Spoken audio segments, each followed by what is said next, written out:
found the body at Phillip and wanted me to go and identify the body, which I did. And we found the body with didn't have on any clothes at all. The body was so badly damaged that we couldn't hardly just tell who he was. But he happened to have on a ring with his initials, and that cleared it up.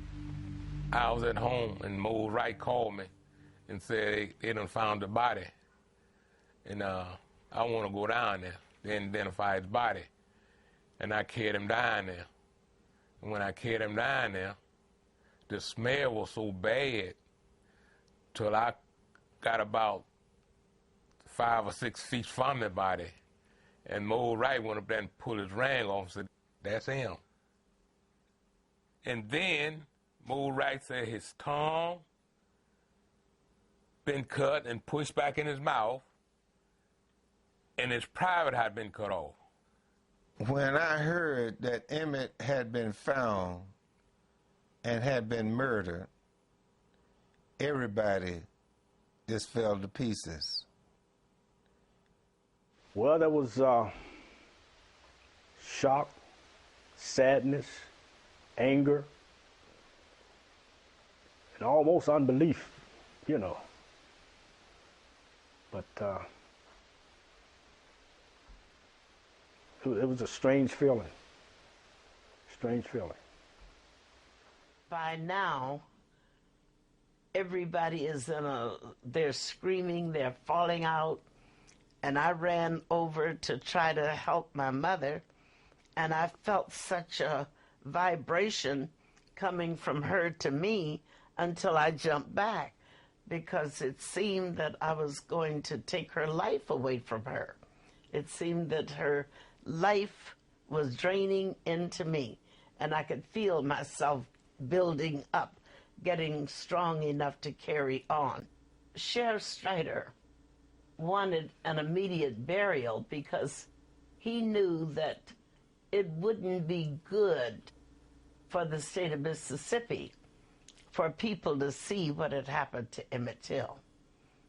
And the only way you could stop people from seeing was to bury it. I mean, get it out of sight. I don't know what authority he had to bury my son, but he took that authority. We were told to meet at the church. We're going to have a funeral today. We're going to bury the body. We all went to the church that day. The grave was dug. The body was there in a pine box. It had an awful stench to it. And we was getting ready to put the body in the ground when we got word to stop the burial.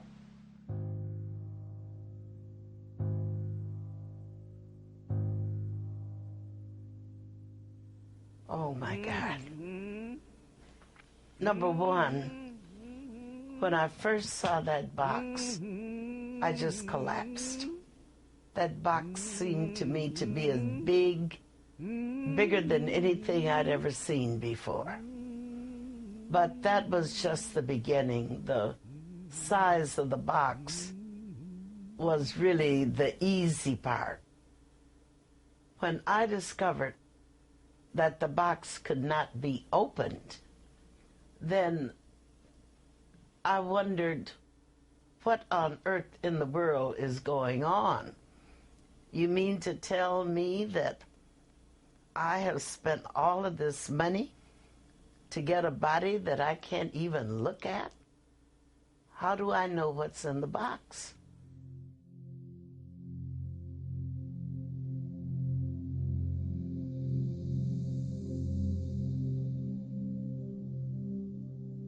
I said, "Mr. Rayner, do you have a hammer?"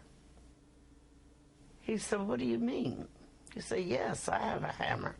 I said, "I mean, if you can't open the box, I can. And I'm going in the box." "All right." He said, "Miss Bradley, if you're that determined, I want you to go home and relax." He said, "I'll go in the box and I will call you when I take the body out of the box." And when I I was satisfied with that. I had to see, though, what was in there. And when I got back to, when he called me and I came back to the funeral home, about 3 blocks away, an odor met me that nearly knocked me out. I said, what on earth in the world is that? It was Emmett's body. That's how the smell was so strong until it covered a 2 or 3 block area.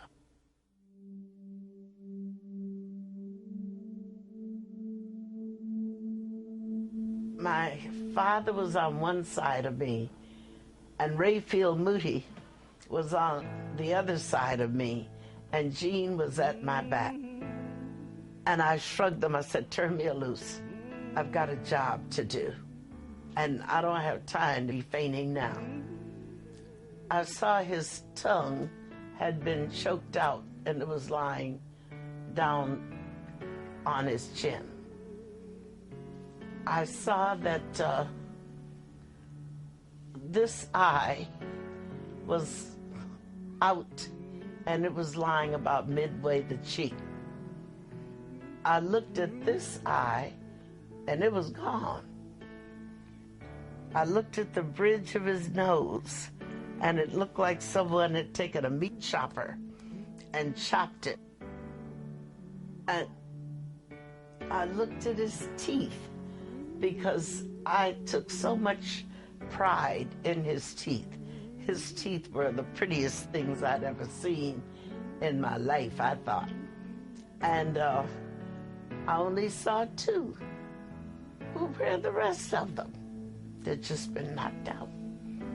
And I was looking at his ears. His ears were like mine. They curled, they're not attached, and they curled up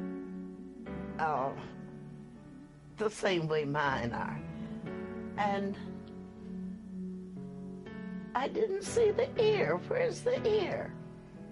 And that's when I discovered a hole about here, and I could see daylight on the other side. I said, now, was it necessary to shoot it? If that's a bullet hole, was that necessary? And I also discovered that they had taken an axe and they had gone straight down across his head, and the face and the back of the head were separate.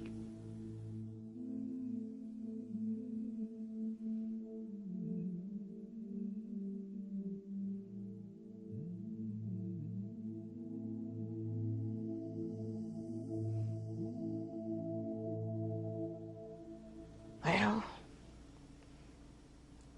I looked at Mr. Rayner, and Mr. Rayner wanted to know, was I going to have the casket opened?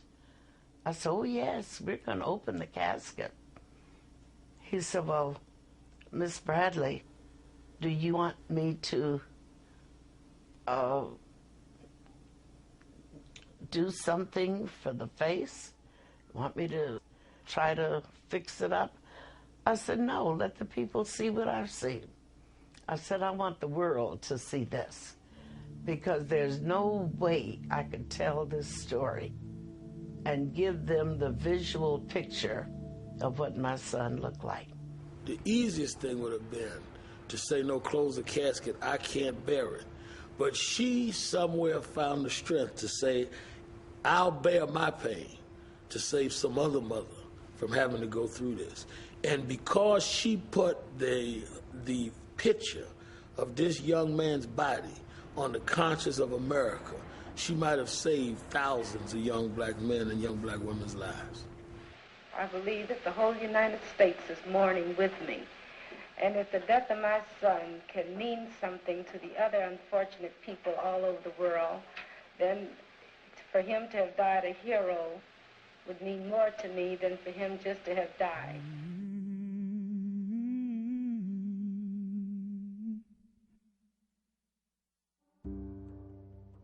trying to get into the church to have the funeral was nearly mission impossible.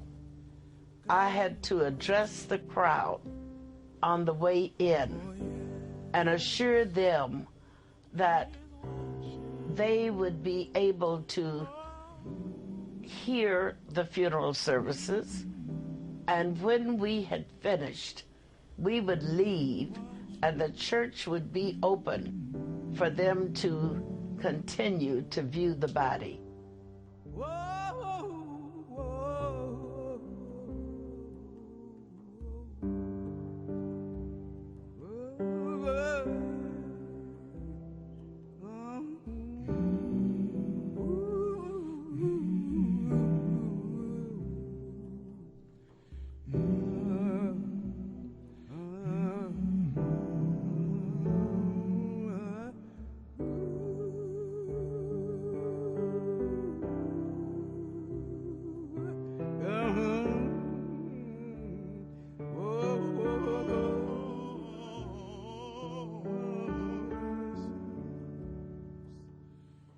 I went to the funeral, I saw the body of Emmett, and it's like it wasn't him, you know. I can't explain it. It was like, this is not Emmett, you know. So I didn't feel any sorrow, you know, because inside I'm going to see him again, you know. That's the way I felt.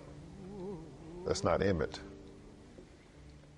People sort of can deal with things they don't have to look at, but it's hard to view a corpse and turn your head. And it was like in your face, you're going to deal with this time. And that's why generations unborn owe Miss Mobley a lot, because she was able to graphically bring home what 1,000 speeches couldn't bring home. She made America deal with its ugly racial problem.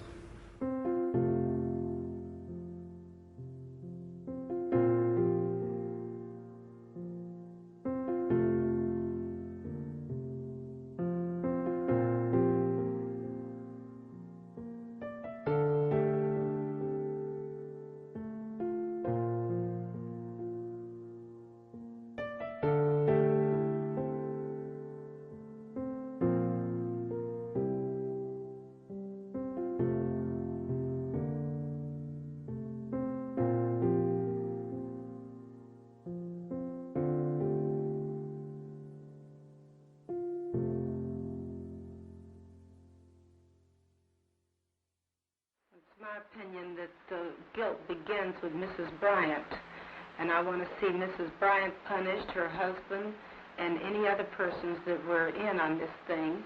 And I feel like to the President of the United States, Mr. Dwight D. Eisenhower, White House, Washington, D.C.